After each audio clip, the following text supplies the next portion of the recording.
दोन पायात एक वाहना, दोघांचं भांडण तिसऱ्याचा लाभ, एका म्यानात दोन तलवारी अशा अनेक म्हणी आज आता आपण लागू पडतायत. सत्ता ही माणसाला त्याची निष्ठा विसरायला भाग पाडते, असं म्हटलं तर महाराष्ट्राला आश्चर्य वाटू नये.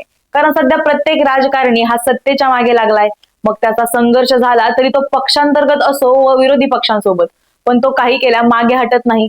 आता असंच काहीच झालंय बारामती, पुणे या दरम्यानच्या एका विधानसभा मतदारसंघात.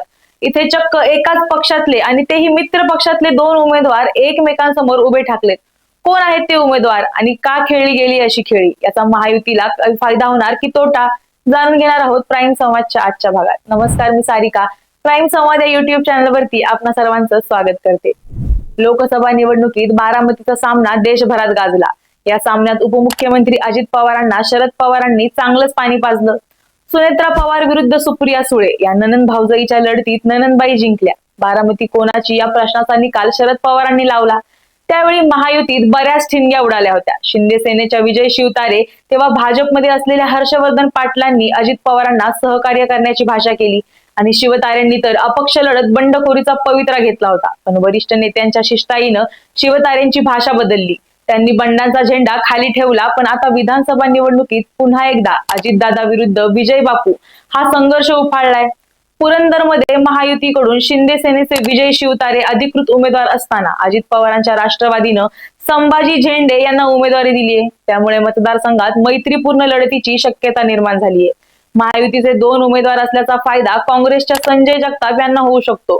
तेच इथले विद्यमान आमदार आहेत. गेल्या निवडणुकीत जगताप यांनी शिवतारेंचा पराभव केला होता. त्यावेळी शिवतारेंच्या पराभवासाठी अजित पवारांनी पूर्ण ताकद लावली होती. अरे शिवतारे, यावेळेस तू कसा निवडून येतो तेच मी बघतो, असं म्हणत अजित पवारांनी शिवतारेंना थेट आव्हानच दिलं होतं. अजित पवारांनी त्यांचा शब्द खरा करत शिवतारेंचा पराभव घडून आणला. अजित पवार आणि विजय शिवतारे यांच्यातील वाद शमवण्यासाठी मुख्यमंत्री एकनाथ शिंदे, उपमुख्यमंत्री देवेंद्र फडणवीस यांनी मध्यस्थी केली होती. त्यांनी पुरंदरच्या तहाप्रमाणे तह घडवून आणला. पण आता हा तह मोडल्यात जमा आहे. शिवतारे महायुतीचे अधिकृत उमेदवार असताना अजित पवारांनी त्यांच्या विरोधात संभाजी झेंडे यांना तिकीट दिले. याबद्दल शिवतारे यांनी त्यांची नाराजगी बोलून दाखवली. विजय शिवतारेंनी अजित पवारांना लोकसभा निवडणुकीवेळी त्यांनी दिलेल्या शब्दाची आठवण करून दिली. लोकसभा निवडणुकीवेळी आम्ही तिघेही एकत्र बसलो होतो आणि तेव्हा तिघांनी शब्द दिलेला आहे. पुरंदरचा पुढील किल्लेदार हा विजय बापू शिवतारे असेल. आता हे तिघांचे शब्द आहेत. अजितदादा तिथे बाजूला बसलेले होते. जर दादांनी अशा प्रकारे फॉर्म दिलेला असेल तर तो राष्ट्रवादीकडून महायुतीला तडका आहे. म्हणजे महायुती तुम्ही मानत नाही का, असा सवाल शिवतारेंनी विचारलाय. संभाजी झेंडेंना उमेदवारी म्हणजे अजित पवारांची वैचारिक दिवाळखोरी असल्याची टीका शिवतारेंनी केली. ज्या व्यक्तीनं सुनेत्रा पवारांच्या विरोधात प्रचंड ताकद, पैसा लावून त्यांना पाडण्यासाठी प्रयत्न केले, त्या व्यक्तीला उमेदवारी देत असाल तर ते दुर्दैव आहे. ती वैचारिक दिवाळखोरी आहे. याच ठिकाणी जर दिगंबर दुर्गाडे असते किंवा प्रतिकूल काळात दादांना साथ देणाऱ्या कार्यकर्त्याला तिकीट दिलं असतं तर मला आश्चर्य वाटलं नसतं.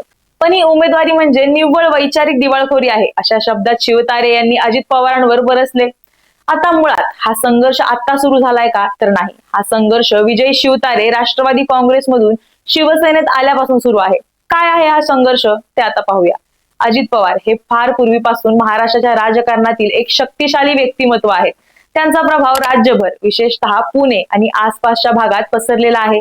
त्यांच्या प्रशासकीय कौशल्यासाठी ओळखले जाणारे त्यांनी सिंचन आणि शहरी विकासासह मोठ्या प्रमाणात पायाभूत सुविधा प्रकल्पांवर काम केले. तर दुसरीकडे राष्ट्रवादी काँग्रेस पक्षाचे सदस्य म्हणून आपल्या कारकिर्दीला सुरुवात करणारे विजय शिवतारे यांनी सुरुवातीला पवार यांच्यासोबत काम केले.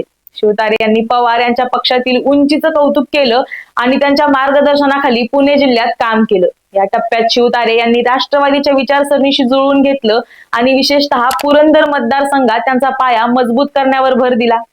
कालांतराने पुरंदर आणि पुणे जिल्ह्याच्या ग्रामीण भागावर परिणाम करणारे निर्णय बाजूला पाडल्यासारखे वाटून शिवतारे राष्ट्रवादीच्या नेतृत्वावर असमाधानी झाले. मोठ्या प्रमाणावर शहरी केंद्रित विकास प्रकल्पांवर पवारांचं लक्ष कधी कधी ग्रामीण गरजांपासून खंडित होतं हे त्यांना जाणवलं. स्थानिक राजकारणात पवारांच्या भक्कम उपस्थितीमुळे आणि प्रभावामुळे आपली पूर्ण राजकीय समता साध्य करण्यापासून आपण मागे राहिलो आहोत, असा विश्वास शिवतारे यांच्या मनात आला. तेव्हा तो टर्निंग पॉइंट आला. शिवतारे यांच्या महत्वाकांक्षा, राष्ट्रवादीच्या अंतर्गत गतिमानतेबद्दलचा त्यांचा असंतोष वर येऊन पवार यांच्याशी दुरावा निर्माण झाला. शिवतारे यांनी 2010च्या दशकात शिवसेनेत प्रवेश केला आणि मराठी अस्मिता आणि ग्रामीण विकासावर जास्त भर देणाऱ्या पक्षाशी जुळवून घेतलं. शिवसेनेनं त्यांना विशेषतः पुरंदर भागात अधिक ऑटोमसी आणि थेट पवारांच्या प्रभावाला आव्हान देण्यासाठी व्यासपीठ देऊ केलं. शिवसेनेत प्रवेश केल्यानंतर शिवतारे यांचे पवारांशी असलेलं वैर उघड झालं. विशेषतः 2014 आणि 2019च्या महाराष्ट्र विधानसभा निवडणुकीत या निवडणुकांमध्ये शिवतारे यांनी स्वतःला ग्रामीण समुदायांसाठी आवाज म्हणून उभं केलं. रस्ते विस्तार, जलस्रोत आणि स्थानिक कृषी समर्थन यासारख्या प्रकल्पांची वकिली केली. हे आवाहन पवारांच्या राज्यस्तरीय पायाभूत सुविधांवर व्यापक लक्ष केंद्रित करण्याशी विपरीत होतं. शिवतारे यांच्या कॅम्पेन्सनी पवारांच्या ट्रॅक रेकॉर्डला लक्ष केलं आणि असा युक्तिवाद केला की पवारांच्या प्रभावामुळे ग्रामीण पुण्यातील विशिष्ट गरजा पूर्ण करण्याची स्थानिक प्रतिनिधींची क्षमता कमी झाली आहे. या वक्तृत्वाचा पुरंदर मतदारसंघातील काही भागांमध्ये इको झाला, ज्यामुळे शिवतारे यांना स्वतःसाठी जागा तयार करता आली. अजित पवार हे शहरी विकास आणि पाटबंधारे यासह मोठ्या प्रमाणातील प्रकल्पांचे भक्कम पुरस्कर्ते आहेत, जे ते अनेकदा पुण्यातील त्यांच्या वारशाचा भाग म्हणून अधोरेखित करतात. तरीही त्यांच्या केंद्रीकृत दृष्टिकोनामुळे कधी कधी त्यांच्यावर टीका होते की ते वैयक्तिक मतदारसंघ आणि त्यांच्या विशिष्ट गरजांसाठी कमी प्रवेशयोग्य आहेत. दुसरीकडे शिवतारे यांनी त्यांच्या मतदारसंघातील तत्कालीन आव्हानं समजून घेणारा तळागाळातील नेता म्हणून स्वतःचा प्रचार केला. त्यांनी सुलभ विकासावर लक्ष केंद्रित केलं. गावातील रस्ते, स्थानिक जल व्यवस्थापन आणि कृषी सहाय्य यासारख्या लहान परंतु आवश्यक प्रकल्पांवर भर दिला. व्यापक धोरणात्मक उपक्रम आणि मतदारसंघ केंद्रित कार्यक्रमांमधील हा वैचारिक फरक त्यांच्या प्रतिस्पर्ध्यांचं वैशिष्ट्य बनलं. धोरणांच्या पलीकडे पवार शिवतारे शत्रुत्वाचे वैयक्तिक रूप होतं. ते स्वरूप राजकीय घराणेशाही आणि उदयोन्मुख प्रादेशिक नेते यांच्यातील व्यापक संघर्षांचं प्रतीक आहे.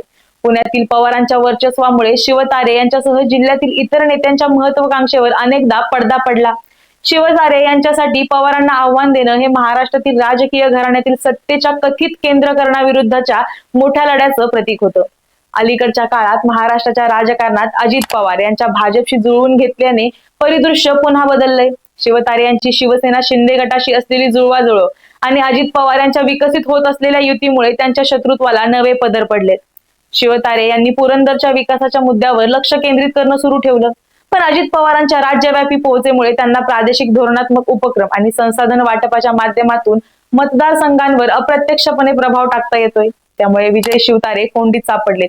आता या संघर्षाचा स्थानिक राजकारणावर काय परिणाम होतोय, तर पुरंदर आणि पुणे जिल्ह्यातील काही भागांमध्ये या प्रतिस्पर्ध्यांनी मतदारांची निष्ठा फोडलीये.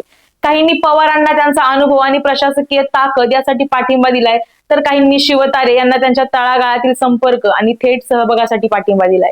प्रत्येक निवडणुकीच्या चक्रात शिवतारे स्वतःला ग्रामीण समस्यांसाठी स्थानिक प्रतिनिधी म्हणून स्थान देत आहेत, तर पवार त्यांच्या व्यापक कामगिरीचा आणि संपूर्ण महाराष्ट्रातील प्रभावाचा सामना करतायत.